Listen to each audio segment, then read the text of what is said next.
আগামী 18 মাসের মধ্যে দেশে নির্বাচন আয়োজনে অন্তর্বর্তী সরকারের সংস্কার কাজে পূর্ণ সমর্থন দেবে সেনাবাহিনী, জানিয়েছেন সেনাপ্রধান ওয়াকারুজ্জামান।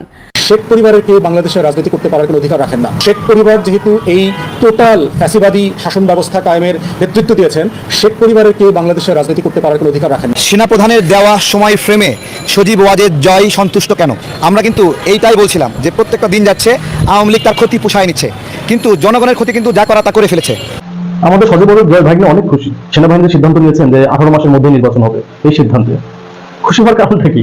যদি 18 মাসের মধ্যে নির্বাচন হয়, আমি জানি না বাংলাদেশে সারা বাংলাদেশ আওয়ামী লীগ কয়টা আসন পাবে, 5টা আসন পাবে কিনা। ফ্যাসিবাদী শাসন ব্যবস্থা কায়েমের নেতৃত্ব দিয়েছেন, শেখ পরিবারের কেউ বাংলাদেশে রাজনীতি করতে পারার কোনো অধিকার রাখেন না। শেখ হাসিনার ছেলে সজীব ওয়াজেদ জয় বলেছেন যে বাংলাদেশে কোনো নির্বাচন অথবা সংস্কার আওয়ামী লীগকে ছাড় হতে পারবে না।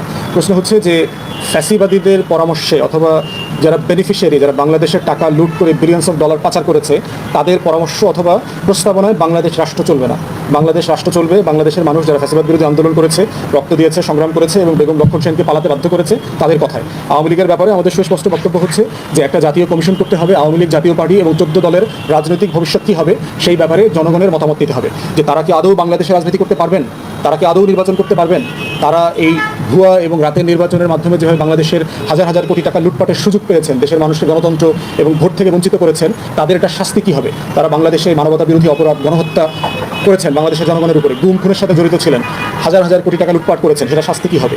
অতএব শেখ পরিবার যেহেতু এই টোটাল ফ্যাসিবাদী শাসন ব্যবস্থা কায়েমের নেতৃত্ব দিয়েছেন, শেখ পরিবারের কেউ বাংলাদেশে রাজনীতি করতে পারার কোনো অধিকার রাখেন না। অতএব আওয়ামী লীগকে নতুন রাজনীতির কথা চিন্তা করতে হবে, যাদের সাথে মানবাধিকার লঙ্ঘন, গণহত্যার কোনো সম্পর্ক নাই। এমন মানুষরা যদি আওয়ামী লীগের নেতৃত্ব নিতে পারে, জাতির কাছে তাদের ক্ষমা চাইতে হবে, বিচারের মুখোমুখি হইতে হবে। তখনই দেশবাসী ভাববেন এবং দেখবেন যে এই ধরনের পতিত স্বৈরাচারদের, উত্তরসূরিদেরকে তারা কোনোভাবে রাজনীতি এবং নির্বাচন করতে দেবেন কিনা। এবং এই পুরো প্রসেসের সাথে শেখ পরিবারের কোনো সদস্যের কোনো সম্পর্ক থাকতে পারবে না, কারণ তাদের নেতৃত্বেই বাংলাদেশের দ্বিতীয় বাকশাল কায়েম হয়েছে। অতএব যারা দ্বিতীয় বাকশাল কায়েম করেছেন, বাংলাদেশের মানুষকে বঞ্চিত করেছেন তাদের অধিকার থেকে, তাদের নেতৃত্বে তৃতীয় বাকশাল করবার কোনো সুযোগ আমরা আর দিব না। অতএব সজীব ওয়াজেদ জয় কথা বলতে পারেন, উনি আমেরিকাতে আছেন, কথা বলবার ওনার রাইট আছে, কিন্তু আমাদের বক্তব্য খুব পরিষ্কার, আপনার কথাকে আমরা খুব বেশি মূল্য দিচ্ছি না। প্রফেসর ইউনূসের ব্যাপারে ওখানে অনেকগুলো প্রতিবাদ হয়েছে, তার বিচার চেয়েছে ওখানকার স্থানীয় আওয়ামী লীগ এবং আওয়ামী ফ্যাসিবাদের যারা বেনিফিশিয়ারি ছিল সেই গোষ্ঠী। যে কোনো মানুষের মিছিল মিটিং প্রতিবাদ করবার অধিকার আছে। প্রফেসর ইউনূস একজন রাজনৈতিক দায়িত্ব পালন করছেন অন্তর্বর্তীকালীন সরকারকে, তাই এটাকে আমি মনে করি যে এটা আইনগতভাবে একটা বৈধ কাজ। আওয়ামী লীগ সহ যে কারো ওখানে প্রতিবাদ করবার সুযোগ আছে এবং তারা যদি আমেরিকাতে থাকেন, আমেরিকার আইন মেনেই তারা এই কাজটা করেছেন জাতিসংঘের সামনে।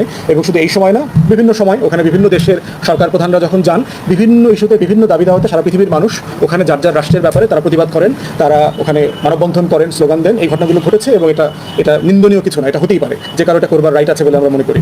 এফবিআই এর একটা টিম রিসেন্টলি দুদকের সাথে, কর্মকর্তাদের সাথে দেখা করেছেন, যে বাংলাদেশ সরকার ইতিমধ্যে দুনিয়াবাসীর কাছে এবং বিভিন্ন রাষ্ট্রের কাছে দাবি করেছে যে কীভাবে তাদের যে লুট করা টাকা, যেগুলো বাংলাদেশ থেকে এই আওয়ামী সরকার, এই শেখ হাসিনার পরিবার, শেখ রেহানার ছেলে মেয়ে মিলে যে পুরো রাষ্ট্রকে খেয়ে ফেলেছে, তাদের এই টাকাগুলো কীভাবে রাষ্ট্রের কোষাগারে ফিরিয়ে আনা যায়।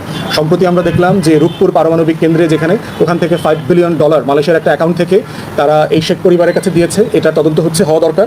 এবং আমরা মনে করি যে কোনো মূল্যে আমাদের এই হারিয়ে যাওয়া টাকা, লুট করা টাকাগুলো রাষ্ট্রের কোষাগারে ফিরিয়ে আনতে হবে। আমরা জানি যে এই ধরনের মানি লন্ডার হয়ে গেলে দুনিয়ার বেশ কিছু ট্রিটি আছে, কনভেনশন আছে, যেগুলো বাংলাদেশ রাষ্ট্রকে সাইন করতে হয়, যেটা বারবার বলার পরেও বাংলাদেশ সরকার গত 15 বছরে সাইন করে নাই। তো আমরা আশা করছি যে অন্তর্বর্তীকালীন সরকার এই যে চুক্তিগুলো আছে, যেগুলো মানি লন্ডার্ড হয়ে গেলে, মানি লুট হয়ে গেলে কীভাবে ফিরিয়ে নিয়ে আসা যায়, এই প্রসেসকে দ্রুততার সাথে সমাধানের দিকে নিতে পারবে সেই চুক্তি। আমাদের সজীব ওয়াজেদ জয় ভাগ্নে অনেক খুশি। সেনাবাহিনীর সিদ্ধান্ত নিয়েছেন যে 18 মাসের মধ্যে নির্বাচন হবে। এই সিদ্ধান্তে খুশি হওয়ার কারণটা কি? যদি 18 মাসের মধ্যে নির্বাচন হয়, আমি জানি না বাংলাদেশে সারা বাংলাদেশ আওয়ামী লীগ কয়টা আসন পাবে, 5টা আসন পাবে।